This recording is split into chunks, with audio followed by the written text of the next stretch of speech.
Hi, welcome back to my channel, dear friends. Today, I already promised with you. I already promised with you to start with our live session by 7 o'clock, and now I am here. Uh, Actually, I would like to start with the concept of incorporation of your company, features of your company. But as far as the incorporation and features of the companies are concerned, whether you are a CMA student or a CA student, you have already heard, learned a few of things in your CA foundation level and in first and second years of your intermediate also. Hence, maybe in case if a newcomer comes to this live, they may feel some sort of bore. Hence, I would like to touch for CMA Inter and CA Inter students are concerned, and with a view to serve them more, better. I'm going to start a new concept in the sense which is not covered in CA Foundation Law and CMA Foundation Law. Even though you are having Companies Act in CMA Foundation and CA Foundation, it is limited to the extent of one person company, to the extent of features of the company and contents of the memorandum of association, contents of articles of association. Because of that reason, I'm not going to touch those areas right now. Just I would like to start with the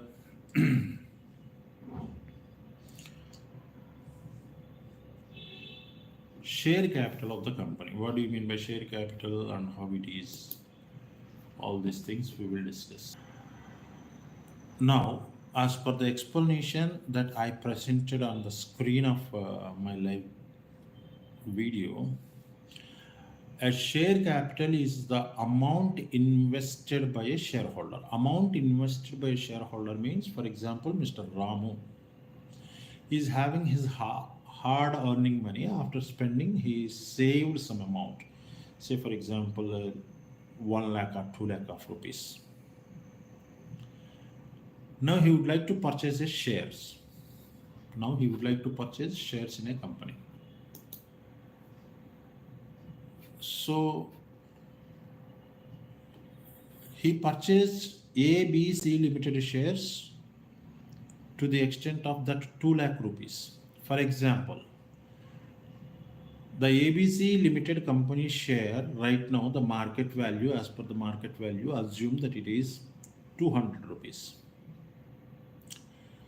Then I'm not that much of perfect in mathematics. Maybe he gets 2000 shares, I think so. 2000 into 200 rupees is the 4 lakhs. That means 1000 shares, in case if he is having only 2 lakhs and 200 rupees is the share value, 1000 shares he purchases in the share capital of ABC Limited company. That means he invested to the extent of 2 lakhs in that company. Thereby, he will be treated as a shareholder. Say, for example, in case if we are investing in some company, whether will we be treated as a owner of that company or not? Yes, we will be treated as a owner of the company. Thereby, here Mr. Ramu also will be treated as one of the owners of the company. So that is only there in the second line. It represents the ownership, confers rights, and establishes the liability of the members also. Establishes the liability of the members means once if you purchase the shares or make an application for the purchase of the shares, if the allotment letter was issued or allotment letter sent to you, in the first instance, you may be paid only the application money.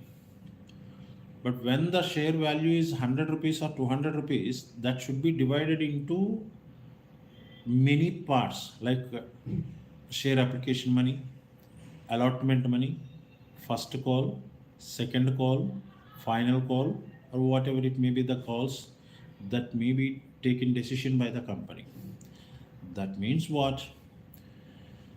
Whenever you are making an application to the company for the subscription of the shares, you are not supposed to pay the total amount of the share value. For example, the share value is 100 rupees and the company is asking you to pay 10 rupees as the application money. For example, here we are taking Mr. Ramu as an example. Ramu made an application for 100 shares. If Ramu made an application for 100 shares, what is the total value of the 100 shares, sir?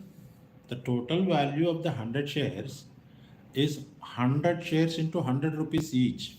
That is 10,000 rupees. If I'm not wrong, it is 10,000 rupees.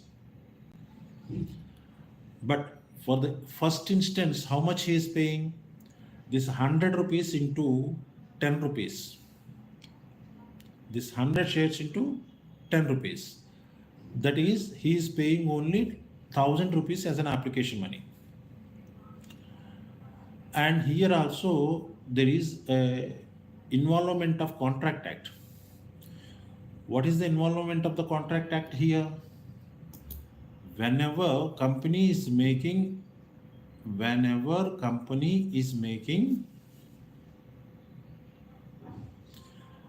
an invitation or issuing an invitation to the public, it is nothing but an invitation to offer. For example, company announced like this: ABC company's shares are available to purchase by the public from 25th August. It is the announcement by the company. So when the company announces like this, it amounts to invitation to offer. As far as the provisions of Indian Contract Act is concerned, invitation to offer is a topic. So whenever the company advertises in the paper that a few of shares are available for the purchase of public, that is invitation. On that invitation, by seeing that advertisement, Mr. Ramu impressed because of the performance of the company, and he would like to purchase 100 shares in that company. The company itself decided 10 rupees as an application money per share. The actual value of the share is 100 rupees. Assume like this. All this, the numbers are examples only. Now he paid 10 rupees each, 100 shares, 1000 rupees to the company. Okay. Now this is nothing but the offer of Mr. Ramu to the company. Ramu made an offer to the company for the purchase of the shares. Again, this comes under the Indian Contract Act. Now, by making an application for the purchase of 100 shares, Ramu made an offer to the company. So once if the company allots the shares and sent an allotment letter to Mr. Ramu, that is the acceptance from the company point of view, from the company's side. So Ramu made an offer to purchase 100 shares, accepting the application by the company. It sent an allotment letter by allotting that said 100 shares to Mr. Ramu. Now come back to the point. What is the share value? 100 rupees. How many shares he applied for 100 shares? So how much he needs to pay? 10,000 rupees. But how much he paid now? Only 1,000 rupees. Whenever such an allotment letter is received by the shareholder, by the applicant, we cannot say him right now as a shareholder because he just subscribed, made an application, and the allotment letter was issued. The shares were not registered in his name still. Hence, he will not be treated as such right now as a shareholder. Once the allotment is done, it confers upon the allottee. In our discussion, who is Mr. Ramu? It confers upon Mr. Allottee on Ramu rights as well as obligations also. Rights as well as obligations also. What are the rights? He will have the membership rights. What are the obligation? He needs to pay the remaining 9,000 rupees what he undertaken to pay. Why? Because he already offered to purchase 100 shares at 100 rupees each, and the company was allotted those shares to him. Hence, it is the liability upon him. So, this is the meaning that once if you made an application for the subscription of the shares and if you was being allotted the shares, it confers rights as well as obligations. That is the meaning of the shareholder will have rights as well as established liability. Now, the definition, in case if we go for the definition and meaning of the shareholding or share capital, a part out of the total share capital, a part out of the total share capital. For say, for example, the company is doing business with 1 lakh. You just purchased only 100 shares to the worth of 10,000. That means out of the total share capital, you purchased only to the extent of 10,000 share capital.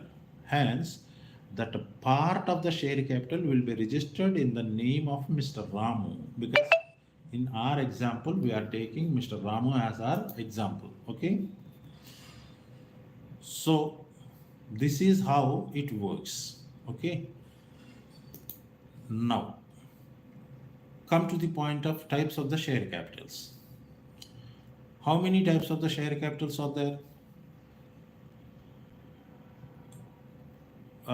Dear viewers, whether you are my student, previous student, or present student, whether you are watching or whether you are participating in the stream or no, I don't know actually. But whenever you are having a doubt, this is more for the doubts clarification. Whoever it may be, whether he belongs to my student or he joined newly in the chat, I'm ready to serve them also.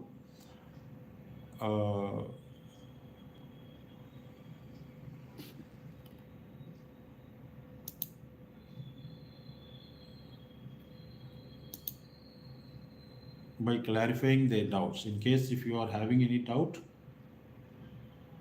don't hesitate to ask the doubts.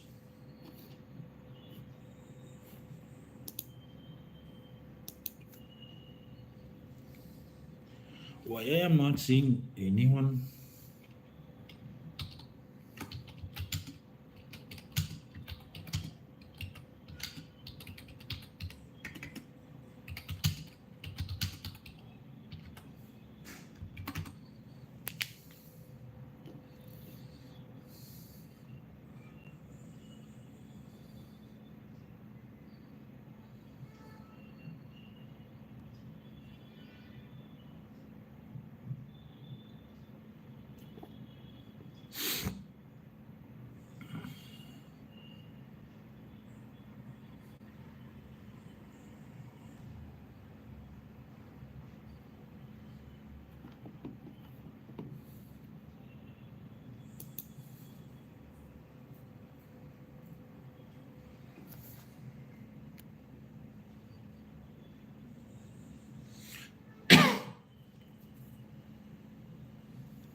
Okay.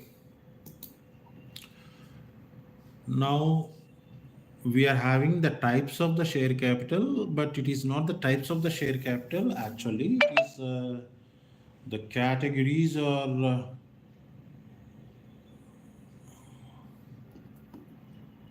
categories of the share capital. We can say correctly. Categories in the sense authorized share capital, issued share capital means the stages of the share capital. Stages of the share capital will be treated as a classification. Authorized share capital, we are having issued share capital, subscribed share capital, and everything is I am displaying here, as well as the called up share capital and paid up share capital.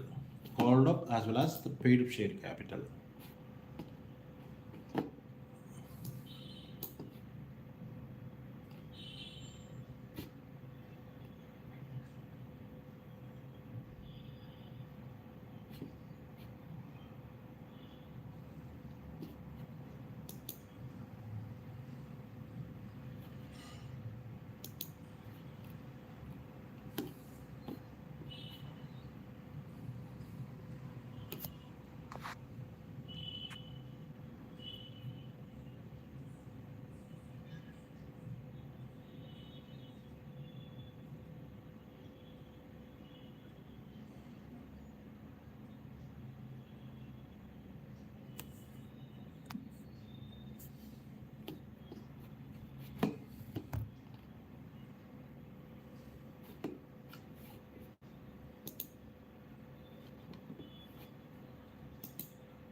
Okay.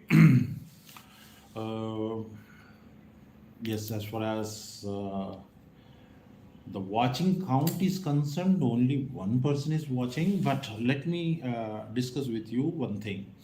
Whether it is watching by one person or no one is coming to the live, it is irrespective, sir. I started these live sessions with a noble thought to access, to make myself access to the students more, whether they are the past or present students, and it is helpful to the students to understand the things in a better way.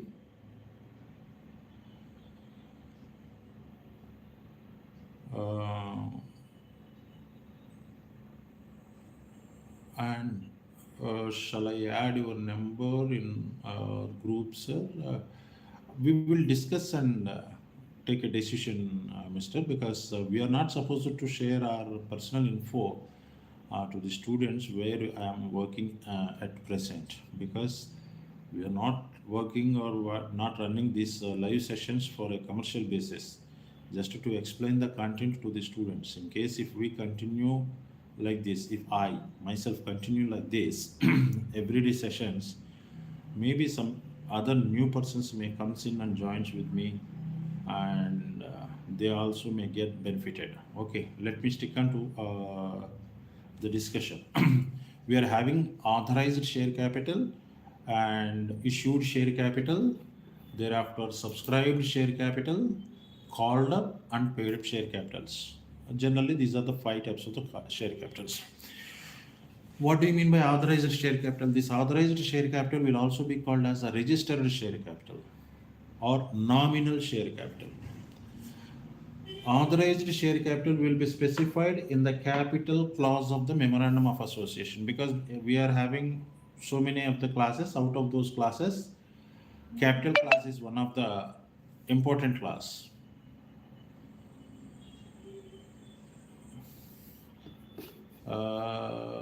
He's communicating something, sir. It's Tapasya Senior Inter Boys Group.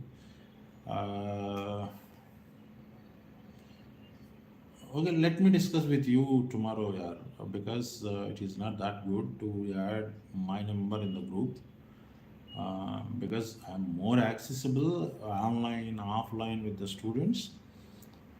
Hence, I think it is not necessary. We are already having a discussion with them. We are going to start live, or we will be there in online from 7 to 8. Hence, let them join or not join in the group in our discussion. Maybe they may have some other avocations in the sense some other engagements. Because of that reason, they haven't joined. Okay, let us continue. The authorized share capital will be called as a nominal share capital or registered share capital. Why it is a registered share capital? Because the authorized share capital will be mentioned in the capital clause of the memorandum of association. And this memorandum of association, along with the articles of association, will be placed in front of a ROC for the registration. Once after due scrutinization, ROC will authenticate by signing on the memorandum of association and articles of association. That is the process of the registration. Because of the registration is done with the memorandum of association, and in the memorandum of association, that in the capital clause we mentioned this capital. Because of that reason, it will be treated as the registered capital also. So this authorized or registered capital is the maximum amount of the share capital of your company is authorized to raise. Maximum amount of the company, it is authorized to raise. Sir, authorized to raise from the public, sir. From the public. It doesn't mean that the company is restricted to carry on its business only with the authorized capital, only with the amount specified in the capital clause. For example, take ABC Limited Company as an example. ABC Limited Company specified, ABC Limited Company specified in its capital class, the share capital of the company is 1 lakh divided into 10 rupees each share. Divided into 10 rupees each share. Sir, 1 lakh amount, 10 rupees each. How many shares are there? 10,000 shares are there.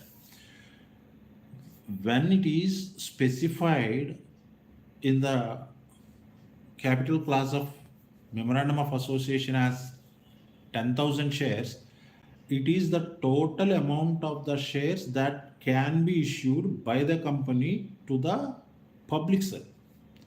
But it doesn't mean that the company is restricted to carry on its business with that 1 lakh only. Let me take a simple example regarding this, sir. For example, 10,000 shares are authorized.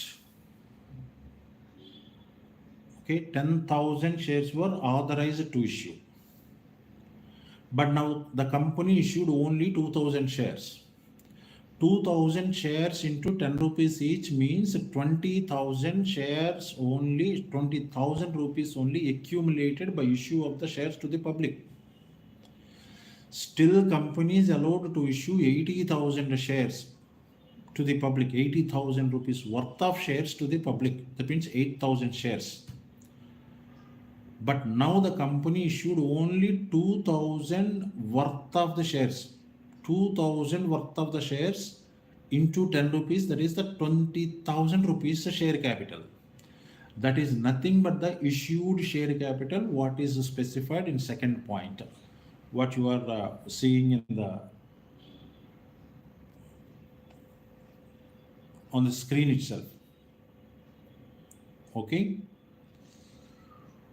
that is the issued share capital. How much share capital was already being issued by the company? Now it issued 2,000 shares into 10 rupees, that is 20,000 rupees share capital. But let me stick on to the quantity of the shares. Quantity of the shares is 2,000 shares. Okay, these 2,000 shares was issued by the company, and the company received applications only to the extent of 1,500 shares. That means the company haven't received the shares for 500, but it received only to the extent of 1,500 shares. That means the public responded and made applications, expressed their readiness, paid application money for 1,500 shares. That is nothing but the subscribed capital in the third point. So authorized share capital in the capital class shows that 10,000 shares. Out of 10,000 shares, company issued 2,000 shares. Out of the issued 2,000 shares, public made applications for 1,500 shares. Okay, so this is the subscribed share capital. This is what? The subscribed share capital. Thereafter what? Called up share capital. Called up means how much amount demanded by the company. Up to now, how much amount demanded by the company? Say for example, the application money is out of 10 rupees per share, application money, assume that it is 3 rupees. That means when the company issued 2,000 shares at 3 rupees as an application money, that means the company still now issued 2,000 into 3 rupees, 6,000 rupees were called up, demanded. The company asked that money, 6,000 rupees. But how much the shareholders paid, sir, up to now? 1,500 in shares into 3 rupees.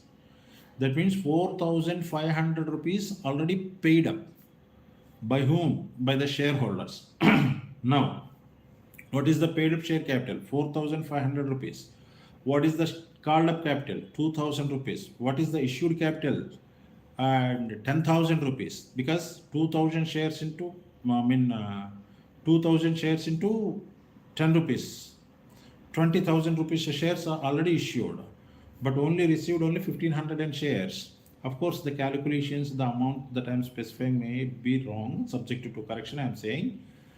Let me summarize from beginning. What is the authorized capital? Authorized capital specified in the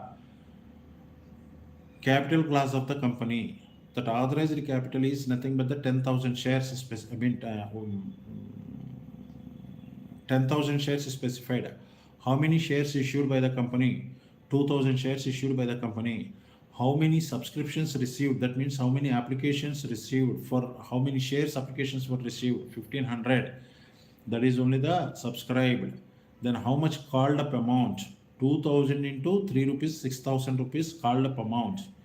How much paid? 1,500 into 3 rupees, 4,500 rupees is the paid up share capital. This is how the capital will be divided, like authorized, issued, subscribed, called up, and paid up. Okay.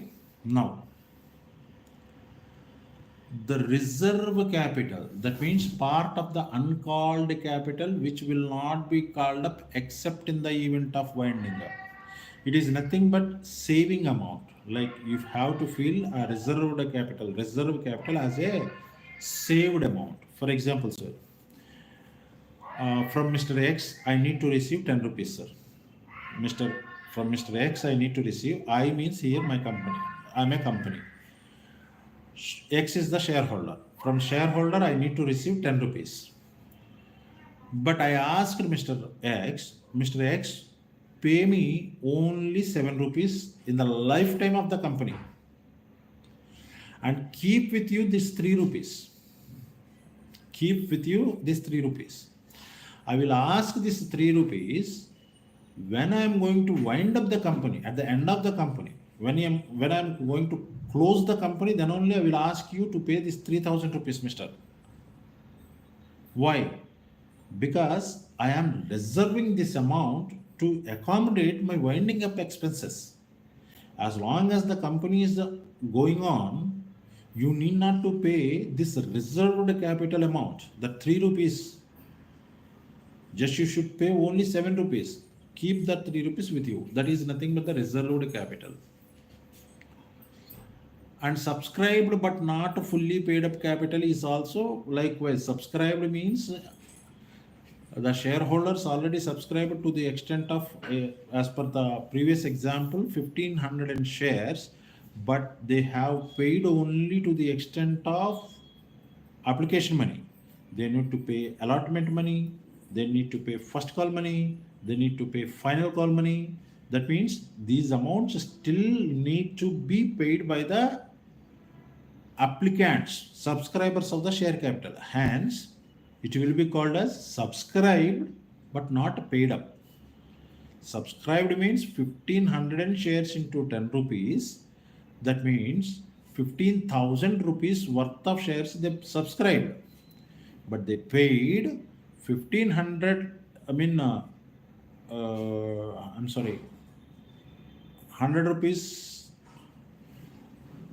1,500 rupees, 1,500, that means 1,500 rupees, 1,500 shares they have subscribed, but they paid only application money.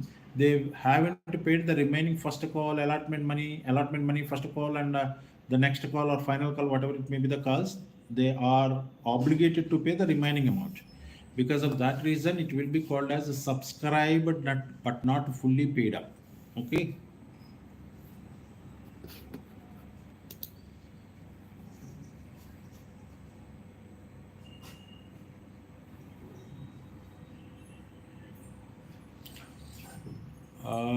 It's me. Viru is asking me, sir, how marks from this chapter, sir? And sir, say the marks content of all the chapters in detail, please, sir. Sure, Viru, but it is not right now because it is a bird's eye view content that you are asking me.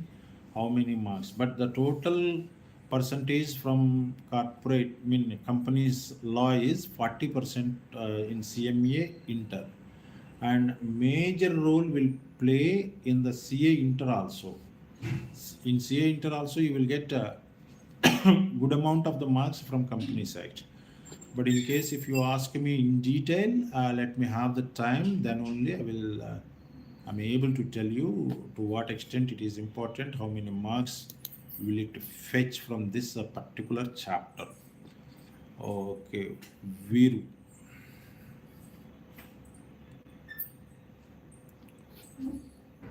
Now, kinds of the shares. Kinds of the shares, generally two kinds of the shares will be there, sir. One is the equity share capital and the other one is the preferential share capital. One is equity shares and the other one is the preference shares.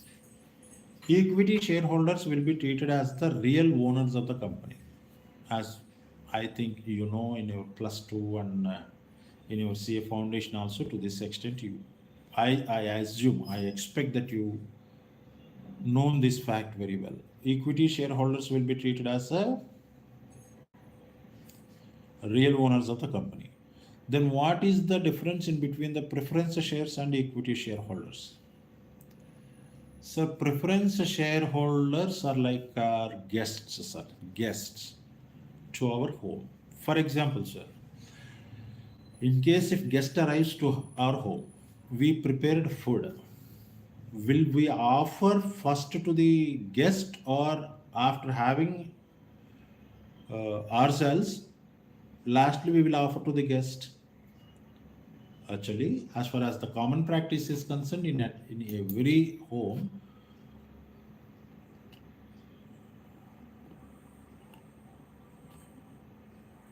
why Mr. Viru, you have retracted your messages, you deleted your messages, I think so. Need not to delete your messages, yaar. Okay. What we are discussing, sir? We are discussing about the difference in between the preference shareholders and equity shareholders.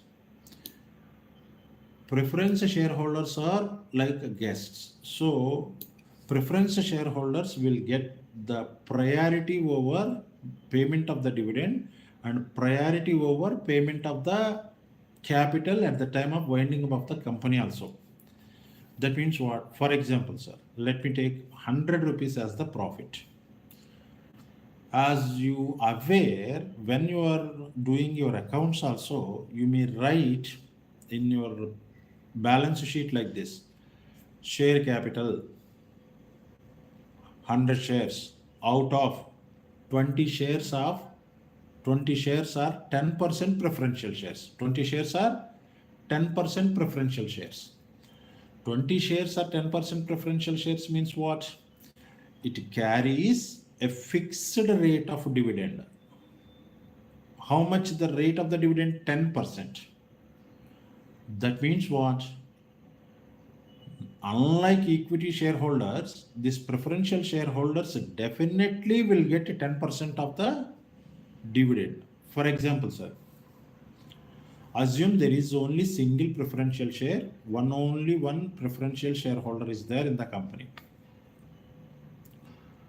He purchased one share of 10% of dividend. Company earned 100 rupees as a profit, sir. Because he is the preferential shares, as we already discussed that he is a guest to us, first pay this 10 rupees to him, because we earned 100 rupees. We promised 10% of the dividend and preference share. Out of 100, 10% is 10 rupees. Pay this 10 rupees to the preference shareholder. Then we remained with 90 rupees of the residue of the profit. This 90 rupees residue of the profit will be shared by the equity shareholders.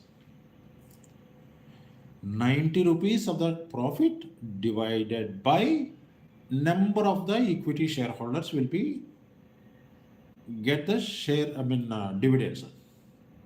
Yes, of course, your doubt is concerned.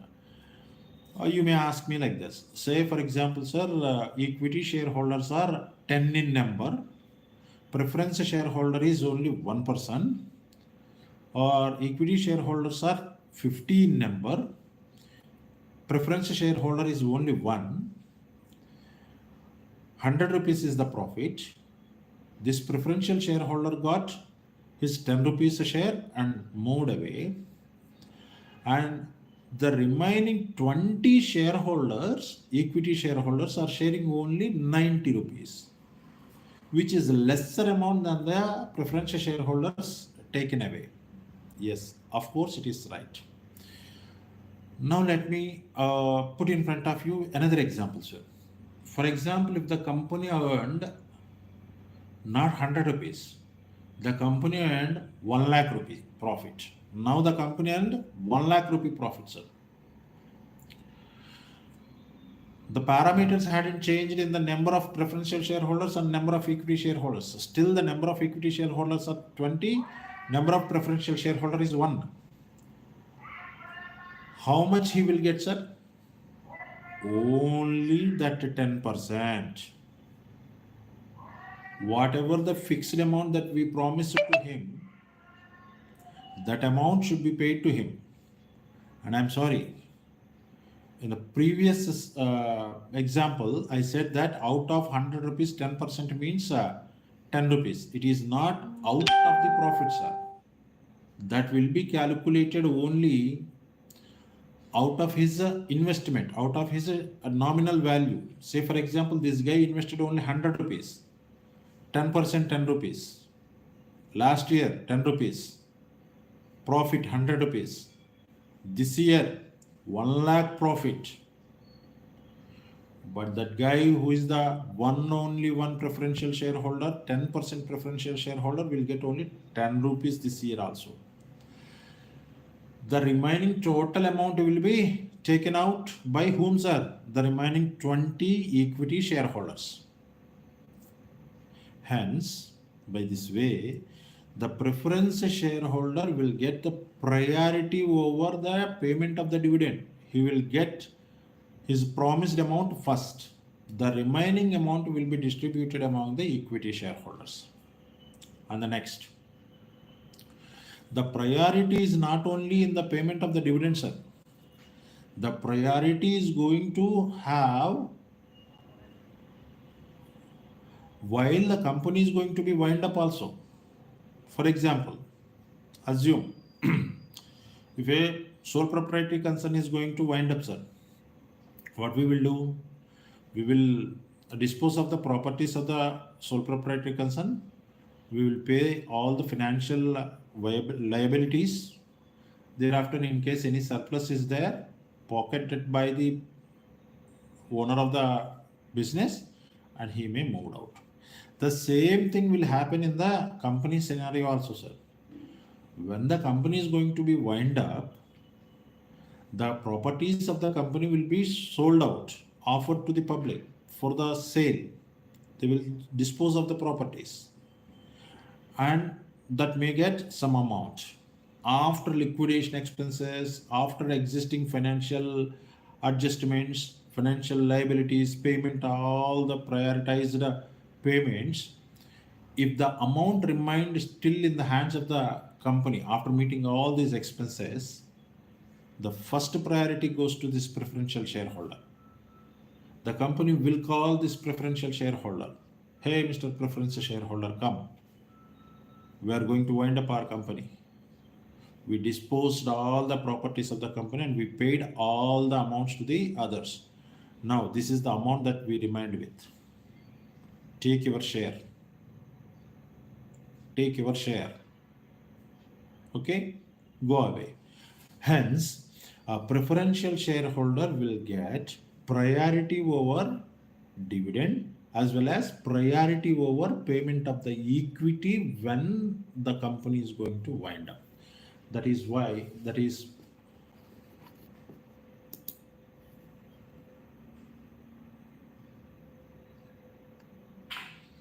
what the preferential shareholder and equity shareholder means. Then what do you mean by the equity shareholder? Who is not a preferential shareholder is the equity shareholder. There is nothing to discuss more this.